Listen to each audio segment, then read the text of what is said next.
thank you for coming. Today you're going to be briefed on yesterday's accident by NTSB member Todd Inman, I-N-M-A-N, and also accompanying him will be investigator in charge Albert Nixon, N-I-X-O-N.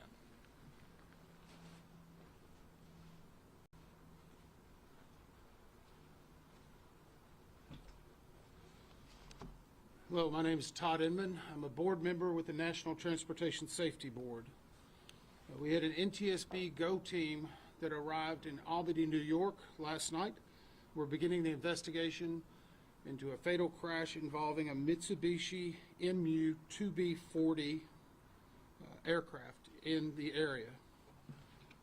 Before I go any further, on behalf of everyone at the NTSB, I want to express our sincere condolences for the families, the survivors of the families, and everyone who knew someone that perished in this accident. We're truly sorry anytime anyone has to go through this. The NTSB is an independent federal agency charged with investigating every civil aviation accident in the United States. We also investigate significant events that happen in highway, rail, and maritime. We issue safety recommendations aimed at preventing future accidents such as this. Now, before we go further, I know we have some individuals over here, and I wanted to point out Sheriff Donald Kraft, Under Sheriff Jacqueline Salvatore, and Captain Kevin Skype. They're all from the Sheriff's Office. They travel back. They've been an amazing partner with us in helping protect the scene and making sure that we had very good evidence, and have continued to be a great asset in our investigation, so we truly appreciate your partnership in this. Here's the factual information we have as of right now. And I'm going to read this to make sure we have it exactly right for you. On April 12th, at approximately 12:06 Eastern Daylight Time, a Mitsubishi MU-2B40 with tail number November 635 Tango Alpha crashed 10 miles from the Columbia County Airport. This occurred near State Route 23 and Two Town Road. The flight was being operated as a Part 91 flight. The aircraft had departed Westchester County Airport, airport code HPN, when a crash occurred in what we would call a flat agricultural field. The scene is approximately 100 yards in length, with the aircraft being compressed, buckled, and embedded into the terrain. Now we have recovered and obtained at this point a video of the actual crash in the final seconds.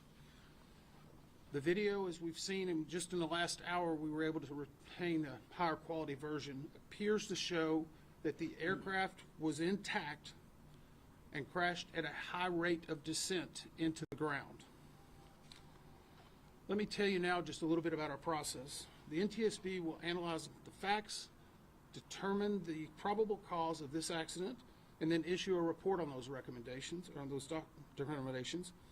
I also want to introduce the investigator in charge who's with me here. Albert Nixon will be our investigator in charge, leading the team that is on the ground now. Albert has been with the NTSB for 12 years. He has over 30 years of aviation experience and is a certified airline transport pilot, which is one of the higher designations you can have. So I'm going to ask Albert to come up and give you a few other details regarding the accident itself. Thank you. During the approach at Columbia County Airport, the pilot reported a missed approach. He requested vectors for another approach, and as he was being vectored, the radar indicated a low altitude alert. The ATC controller attempted to relay this low altitude alert to the pilot and also tried to contact him 3 additional times. Unfortunately, he was unsuccessful. There was no response from the pilot, and there was no distress call. So in addition to our investigators that we have on scene, we actually have one of our specialists that works from our family and survivor assistance. The lead for that is Max Green.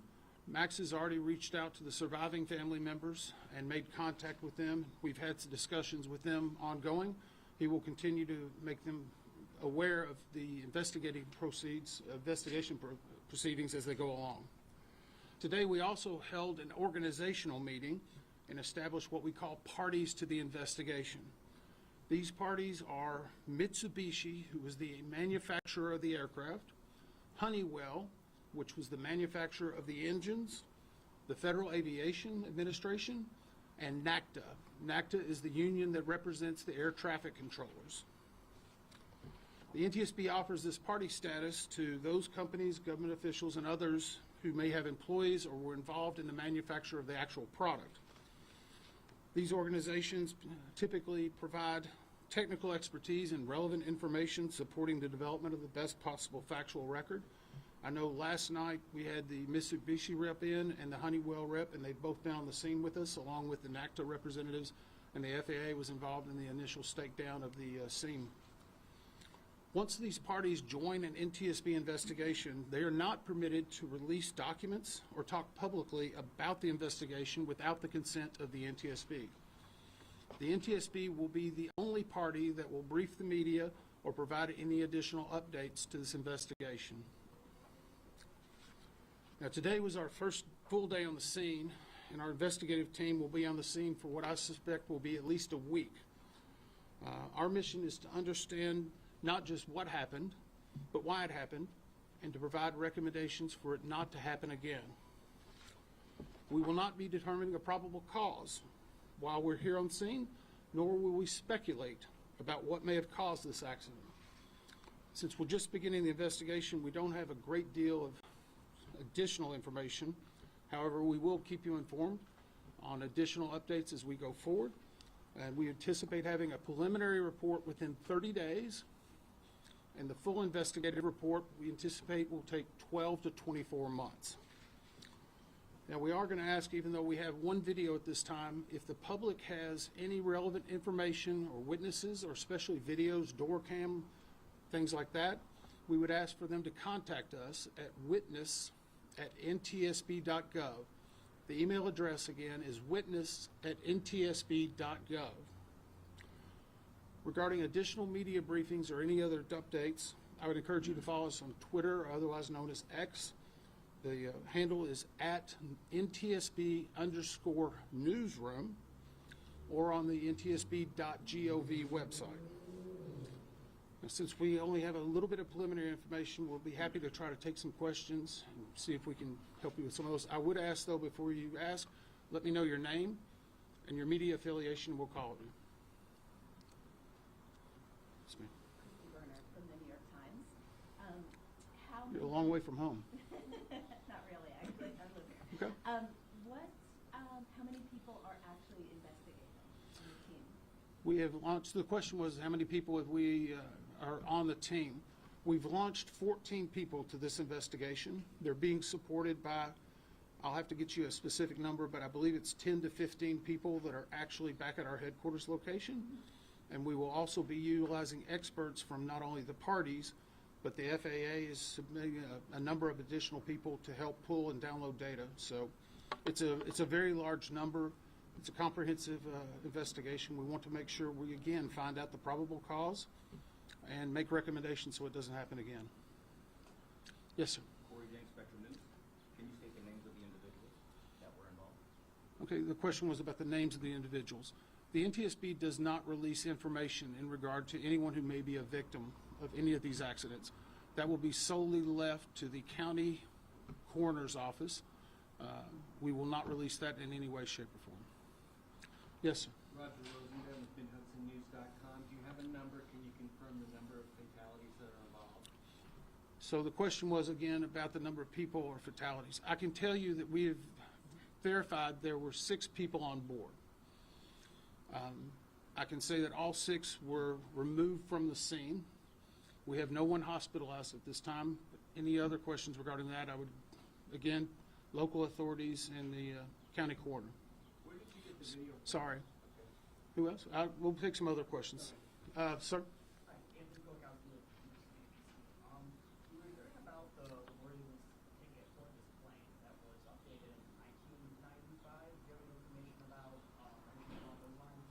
Can you repeat the question for me one time? Sorry. Yeah, well, along the lines of the worthiness of the so we heard that the plane was originally built in 1985, and its worthiness ticket, so certification of the aircraft or ready, was updated in 1995. Is there any statistics or information about this plane itself? Okay, so the question is about the specifics of the plane. We do know that it was a Mitsubishi, as we said, the exact tail number and information. We're pulling down additional data as we speak in regard to not only maintenance records, but other things. I can tell you that this plane was sold approximately a year ago, and based upon the information and the visuals we've seen, it had a very upgraded, what we call avionics package. Compared to the original manufacturer, the avionics package, which would be the cockpit, so to speak, is more advanced. It has a lot of newer technology, and there are certain items inside of the cockpit that have volatile, what we call volatile memory, which we have now secured, and we will be using for lab testing and to provide further information regarding the crash. Yes, sir. Tyler, Daily Gazette. Just in general, was this, do you know at this point if this plane was safe to go into the sky? So the question was the airworthiness of the actual aircraft. I know that it was certified under FAA standards. We are looking again into all the maintenance records. We have no reason to believe that it was not legally safe to fly, but we will have to dig into, again, everything in regard to the maintenance records, everything. The good news is with most of these aircraft, there's a comprehensive, if you will, maintenance and record throughout the history of it. We're continuing to pull down that information. Everyone that we've been asking for information has been very helpful for us, and they've been able to provide it. It's just sometimes it's a matter of volume. Yes, sir. Sean Kavanaugh, CBS 6 News. Was weather a factor in during this? So the question was weather. We do know at the time that the flight was operating, it was under what's called IFR, which is an instrument flight rules. That typically indicates versus a visual flight rules that you need to actually use more advanced, if you will. We do know that the ceilings were starting to deteriorate in regard to visibility. Weather will be something as part of one of many different groups that we will look at. We have an entire meteorological team for NTSB. We've already pulled the information. We're pulling local information. That will be one aspect as well. The power frame, operator experience, air traffic control, those are all normal causes. We do know there was snow on the ground at the time that it occurred. Of course, a lot of that snow is gone now. So it will be one factor we'll look at along with many others. Yes, sir. Brendan Whitaker, News Channel 13. Can you speak to the experience of the pilot? So the question is the experience of the pilot. We've gotten notional information that this has been a pilot who received his first pilot's license at a fairly young age. Has been flying for a number of years. As far as the exact number of hours and the hours in this equipment, we do not have that yet. We have located some of the records. We're still going through a few more, but this was a pilot that was certified to fly. We know that he's been flying for a number of years. Yes, ma'am? I did. Sorry, the question was a pilot was a man. I did refer to him as a he. Yes, it was a he. And do we know why the people... Sorry, do you want to follow up? Yeah, follow up, please.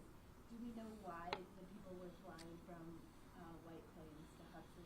So the question was the reason for the flight. We have talked to some of the family members. This was a family along with some partners of some of the family members that were on board. They had relatives that were in the area, so they were attempting to land at the Columbia Airport. They were coming in for a holiday celebration with family. Yes, sir. Do you know where this flight was based out of, like its home airport or FBO? So the question is the home basing. In the Part 91 operation, you don't always have a home base. We know that it came out of Westchester. We will be looking at a number of operations that actually occurred prior to that. We also are pulling down the owner information in regard to the corporation. And as I said, it changed hands about a year ago, so that'll all be part of the investigation. What does Part 91 mean? So, Part 91, do you want to, I'll let the investigator in charge, you want to take specifically on what Part 91 is? Just, different regulations that they have apply to different type of aircraft, and the 121s, like the airlines, Part 121. Part 135 would be more of a, commuter, corporate type stuff.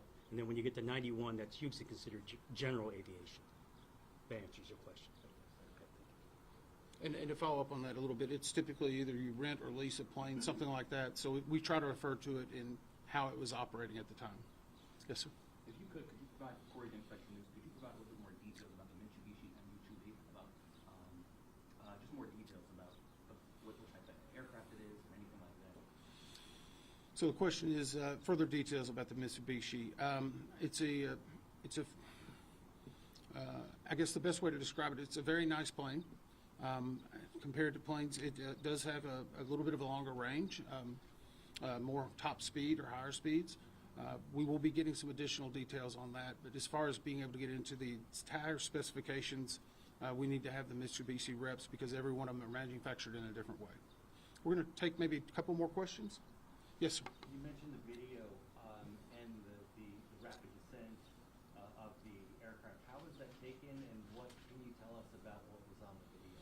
So the question was about the video and kind of what can it show us.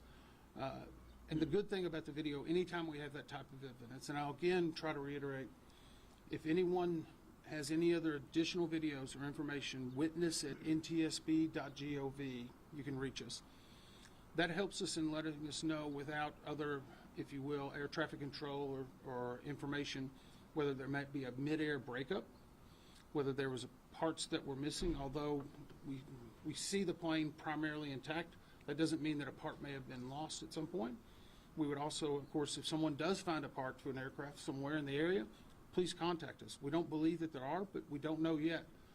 It gives us a little bit better idea of things that we can rule out, at least initially, and it lets us focus on more areas that we want to learn more about. Yes, sir.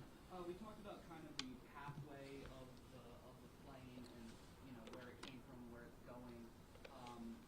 Did it make sense that it went through Copake at any point? Was that part of the original plan? So the question was regarding flight routing. We do know, as the investigator in charge said, the first landing attempt was not completed. And so by requesting the vectors, the air traffic controllers were actually moving the airplane through certain spaces in order to get them back into another route.